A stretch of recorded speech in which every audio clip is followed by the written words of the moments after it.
وما لنا ألا نتوكل على الله وقد هدانا سبلنا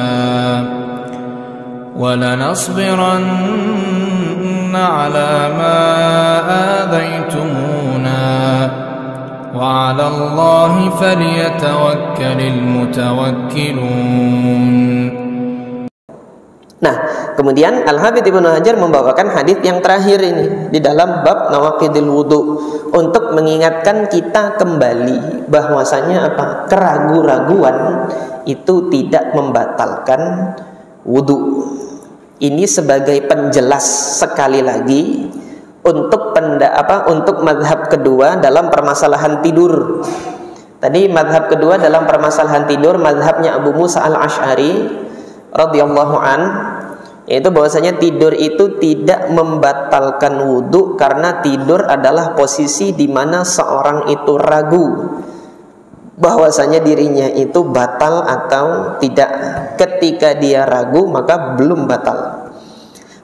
Maka yang dilakukan apa? Pastikan dulu dia batal atau tidak. Sebagaimana dilakukan oleh Abu Musa Al-Asy'ari, tanya sama orang di sampingnya. Ketika sudah memastikan tidak batal, maka beliau melakukan sholat tanpa berwudu. Nah, hadis ini dibawakan oleh Al-Hafidz Ibnu Hajar dari jalur riwayat Abdullah ibn Abbas radhiyallahu anhuma.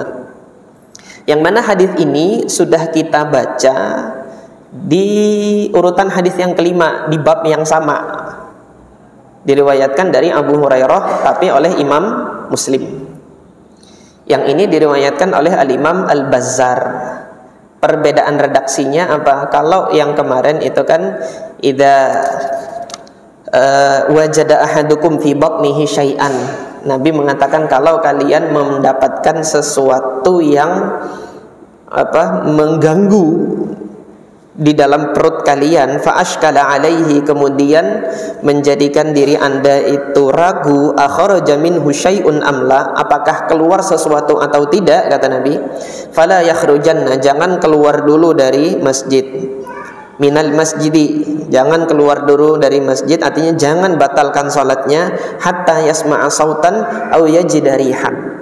Ini riwayatnya Imam Muslim. Ini urutan yang kelima. Kalau antum nanti lihat lagi di bab yang sama, dia urutan yang kelima. Nah, sekarang yang terakhir, hadis yang ke-15 dari Abdullah ibn Abbas, dinyatakan sini, ya'ti ahadukumus syaiton fi salatihi, ada setan datang ketika antum sholat.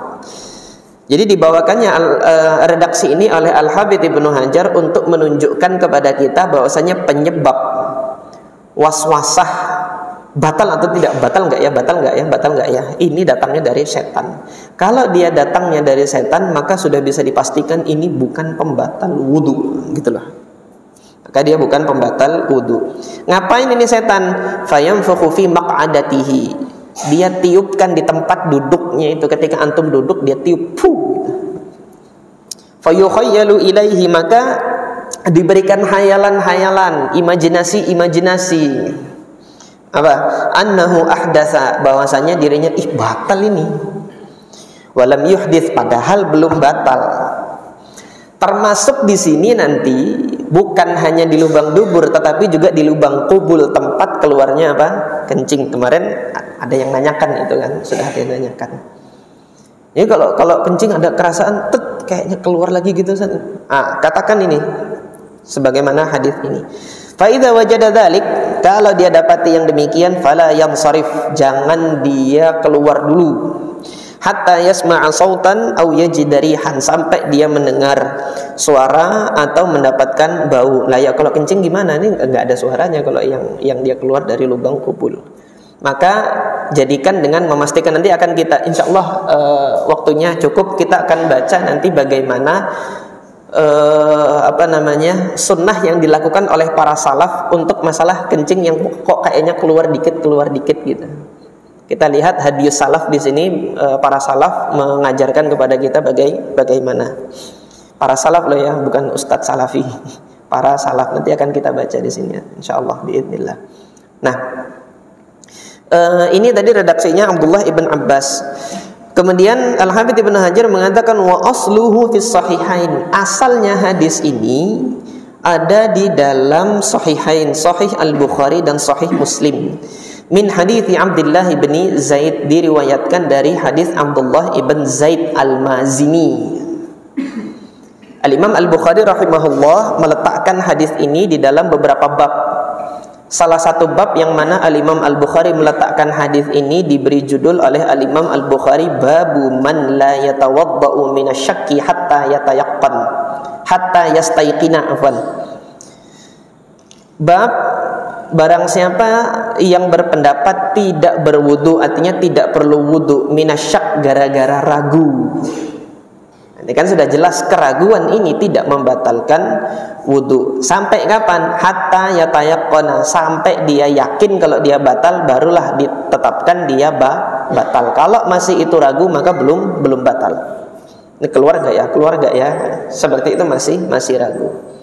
Nah, redaksinya hadis Abdullah ibn Zaid Al-Mazini radhiyallahu an, bahwasanya ada seseorang yang datang kepada Nabi SAW mengadukan dirinya itu annahu syaka ila Rasulillah SAW ar-rajul alladhi yukhayyalu ilaihi annahu yajidu syai'a fis salati, bahwasanya dia dihayalkan, diwaswasahkan dalam dirinya mendapati sesuatu di dalam salatnya. Faqala, Nabi kemudian mengatakan la yanfatil, jangan kamu yanfatil. Apa itu yanfatil? Au la yansarif, yaitu jangan kamu keluar dulu, kata Nabi, hatta yasma'a sautan au yajidarihan. Ini redaksinya Al-Imam Al-Bukhari. Sampai kamu dengar suara atau kamu mendapati bau. Demikian pula redaksinya Imam Muslim sama, dari Abdullah ibn Zaid Al-Mazini ini tadi, la yansarifu hatta yasma'a sautan au yajidarihan. Ini asal hadisnya yang diisyaratkan oleh Al-Hafidz Ibnu Hajar tadi di dalam Bulughil Maram. Wali Muslimin an Abi Hurairah, kata Al-Hafidz Ibnu Hajar selanjutnya dalam redaksinya Imam Muslim dari Abu Hurairah, nahwuhu, semisal dengan itu juga. Ini yang sudah kita baca kemarin, hadis yang kelima di bab ini. Nanti antum baca. Nah, untuk hadis Abu Hurairah ada redaksinya. Yang tadi yang saya bacakan itu redaksinya dari hadis Abdullah ibn Zaid Al-Mazini. Kemudian walil Hakim an Abi Sa'idin marfu'an. Al-Imam Al-Hakim An-Naisaburi di dalam kitab beliau Al-Mustadrak ala Sahihain membawakan riwayat yang sama tapi dari sahabat yang berbeda, yaitu Abu Sa'id Al-Khudri radhiyallahu an. Bahwasanya redaksi hadisnya bagaimana? Secara marfu sampai ke Rasulullah, idza jaa ahadukumus syaitanu faqala innaka ahdasta, jika ada setan datang kepada engkau mengatakan apa? Kamu batal wudumu, gitu. Ini menghembuskan apa? Menghembuskan keraguan. Faqul, maka katakanlah, kadzabta, dusta ente, bohong ente. Wa akhrajahu Ibnu Hibban. Kemudian di dalam riwayatnya Ibnu Hibban ada tambahan redaksi falyaqul fi nafsihi, hendaknya dia katakan dalam hati. Memang harus, kalau antum nanti di dalam sholat tahu imam itu baca Al-Fatihah, tahu-tahu antum di belakang bohong ente gitu. Dia mau ngomong sama setan, mengamalkan hadis ini, hadisnya sahih gitu, tapi salah tempat gitu. Tempatnya itu apa? Dalam riwayat Ibnu Hibban dijelaskan falyaqul fi nafsihi, dalam hati saja ente ngomong. Karena kewajiban seorang yang sholat mendengarkan apa? Mendengarkan imam ketika imam membaca Al-Fatihah. Nah, hal ini menunjukkan bahwasanya apa? Keraguan-raguan tentang batal atau tidaknya seseorang di dalam sholat yang mana dia belum bisa memastikannya, itu datangnya dari setan. Ketika dia datang dari setan, tidak perlu untuk dihiraukan.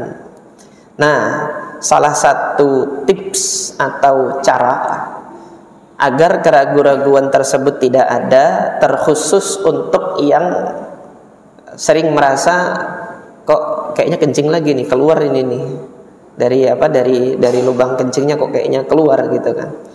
Ini Al-Imam Abu Bakar Ibnul Mundhir di dalam kitab beliau Al-Awsat meriwayatkan dari Al-Imam Al-Bukhari. Tetapi hadis ini oleh Al-Imam Al-Bukhari rahimahullah tidak diletakkan hadis ini di dalam sahihnya. Diletakkan oleh Imam Bukhari di dalam sahihnya namun tidak lengkap. Al-Imam Ibnul Mundhir meriwayatkan wa haddatsana Muhammad ibnu Ismail, telah menyampaikan hadis ini kepada kami, yaitu Muhammad ibnu Ismail. Siapa? Yaitu Al-Imam Al-Bukhari, Muhammad ibn Ismail ibn Ibrahim ibn Al-Mughirah ibn Bardizbah Al-Bukhari Al-Ju'fi maulahum.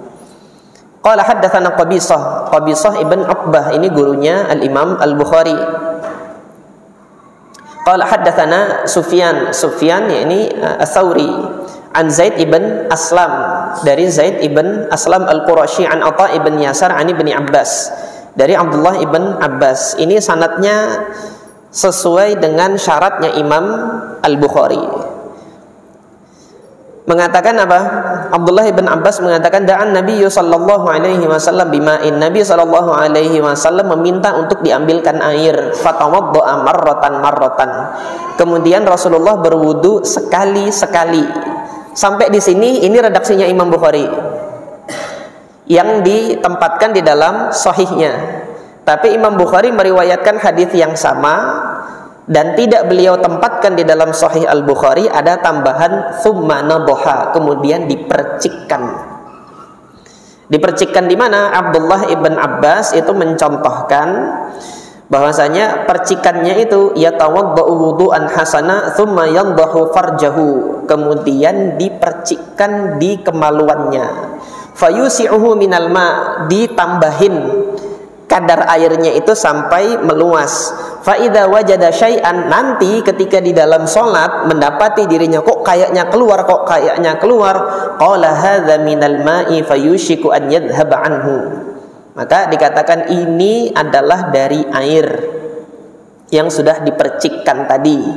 Itu sudah dihilangkan najisnya dengan air yang dipercikkan itu tadi, sehingga keraguan-raguan yang dibisikkan setan itu dihilangkan dengan sunnah yang satu ini. Nah, adapun redaksi hadis yang dibawakan oleh Al-Imam Al-Bukhari di dalam sahihnya itu tidak terdapat tambahan tsumma nadhaha. Kalau begitu, kalau antum tanyakan tambahan tsumma nadhaha yang memercikan itu sahih atau enggak sahih, itu sahih. Tambahan itu sahih. Hanya saja tidak sampai pada persyaratan Imam Bukhari untuk sahihnya, karena syaratnya Imam Bukhari diangkat dikit gitu loh, diangkat lebih daripada syarat sahih yang terstandar yang umum, berdasarkan pendapat para ulama hadis yang lain. Imam Bukhari menambahkan lagi syaratnya. Yang dibawakan oleh Al-Imam Al-Bukhari di dalam sahihnya, redaksinya itu cuma sampai marratan. Ini oleh Al-Imam Al-Bukhari dibawakan dari gurunya Abdullah ibn Yusuf At-Tinnisi, dari Sufyan Ats-Tsauri. Sementara yang dibawakan oleh Al-Hafidz Abu Bakar Ibnul Mundhir ini dari jalur Imam Al-Bukhari didapati oleh Al-Imam Al-Bukhari dari Qabisah ibn Uqbah ini hafalannya sedikit di bawah dari Abdullah bin Yusuf At-Tinnisi. Oleh karena itu Al-Imam Al-Bukhari memilih redaksi dari Abdullah ibn Yusuf At-Tinnisi yang diletakkan di dalam sahihnya, yang enggak ada tambahan percikan tadi. Sementara beliau juga meriwayatkan di tempat yang lain dari Qabisah bin Uqbah. Ini tidak beliau cantumkan di Sahih Bukharinya, tetapi nanti tetap diriwayatkan kepada murid-muridnya yang lain. Di antaranya adalah Al-Imam Abu Bakar Ibnul Mundhir dalam kitab beliau Al-Awsat ini. Nah, ketika kita lihat apa yang dilakukan oleh para salaf, satu, tadi kita sudah mendapati Abdullah ibn Abbas melakukan itu. Kalau setelah wudu dipercikin, ini di daerah apa? Di baju yang di tempat kemaluan di baju itu. Itu nanti Ustaz mercikannya di permukaannya saja kah, atau nanti di dalamnya? Dua-duanya boleh. Dua-duanya boleh.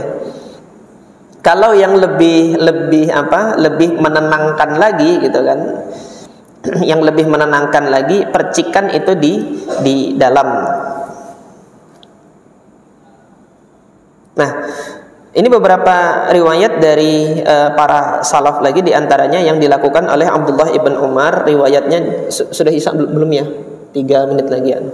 Ini beberapa riwayat saya sampaikan, diriwayatkan oleh Al-Imam Abu Bakar ibn Abi Syaibah. Tadi Abu Bakar ibn al-Munzir, ini Abu Bakar ibn Abi Syaibah. Siapa beliau? Ini gurunya Imam Muslim. Kalau antum sering membaca Sahih Muslim, nanti akan sering mendapati qala haddatsana Abu Bakar ibn Abi Syaibah. Ini gurunya Imam Muslim. Beliau punya kitab Al-Musannaf, kumpulan dari hadis-hadis Nabi SAW, tetapi di dalamnya juga ada fatwa para salaf. Jadi kalau antum nanti mau mengetahui fatwa para salaf, salah satu kitab yang bisa antum rujuk, yang mengabarkan kepada antum berdasarkan bukti periwayatan sanad dengan menyertakan sanad periwayatannya, itu adalah kitab Al-Musannaf li Abi Bakar ibn Abi Syaibah. Beliau meriwayatkan dari Abdullah ibn Umar radhiyallahu anhuma, bahwasanya Abdullah ibn Umar sebagaimana yang diceritakan oleh maula beliau, itu mantan budak beliau yaitu Nafi' maula ibni Umar, mengatakan kana Ibnu Umar idza tawaddaa nadha farjahu. Ibnu Umar itu kalau berwudu dia memercikkan farjinya. Qala Ubaidullah wa kana abi yaf'alu dzalik. Ubaidullah ibn Umar ini kemudian juga menyatakan ayahku melakukan yang demikian. Melakukan yang demikian, yaitu apa? Abdullah bin Umar itu melakukan hal itu sering kali. Kemudian dari Abdullah ibn Abbas, ini sudah kita baca tadi riwayatnya. Tabaqat di bawahnya, tabaqat tabi'in, yaitu Al-Imam Mujahid ibn Jabr juga melakukan demikian. Hal ini sebagaimana diungkapkan oleh Ubaidullah ibn Abi Ziyad, qala ra'aitu Mujahidan yatawaddau fanadhaha farjahu. Aku melihat Mujahid itu berwudu dan kemudian beliau memercikkan apa? Memercikkan air ke kemaluannya. Kemudian sebagian para salaf, ini terakhir mungkin saya sampaikan, sebagian para salaf juga ada yang melakukan kana yandahu baina jildihi wa thiyabihi. Dia memercikkan antara kulit dengan bajunya. Artinya yang dipercikkan bagian dalam, bukan dari luar. Ini kan baju dari luar gini boleh tadi dipercikkan. Kemudian ada yang bagian dalam itu dipercikkan sehingga kulitnya itu juga kena percikannya dan bajunya juga kena percikannya. Nah, jadi yang demikian ini dalam rangka untuk apa? Menghilangkan waswasah yang setan itu seringkali datang ketika dalam sholat, pada saat ruku, pada saat sujud, loh, kok kayaknya cerut keluar lagi gitu. Itu setan datang. Maka setelah berwudu, di antara sunnah di sini yang sahihah tadi disampaikan oleh Al-Imam Abu Bakar ibn al-Munzir dalam kitab Al-Awsat, hendaknya dipercikkan di bagian kemaluannya itu untuk menjaga apa? Menjaga diri kita dari waswasah. Ketika itu terjadi, kata Abdullah bin Abbas, katakan ini air yang sudah tadi apa? Sudah dipercikkan, bukan air kencing yang keluar pada saat orang itu sholat. Insya Allah ini yang bisa kita pelajari pada kesempatan kali ini, dan alhamdulillah kitab bab Nawaqidul Wudu sudah selesai kita pelajari. Insya Allah pada pekan yang akan datang kita akan memulai pembahasan bab yang baru, yaitu bab adab qada'il hajat. Adab tentang buang hajat. Apa-apa saja yang dilakukan, kewajiban apa saja yang harus kita lakukan, dan kemudian adab apa saja yang berkenaan dengan buang hajat. Insya Allah kita akan pelajari hadits-haditsnya yang dibawakan oleh Al-Hafidz Ibnu Hajar di dalam Bulughul Maram ini. Kita akhiri, subhanakallahumma rabbana wa bihamdika asyhadu an la ilaha illa anta astaghfiruka wa atubu ilaik. Assalamualaikum warahmatullahi wabarakatuh.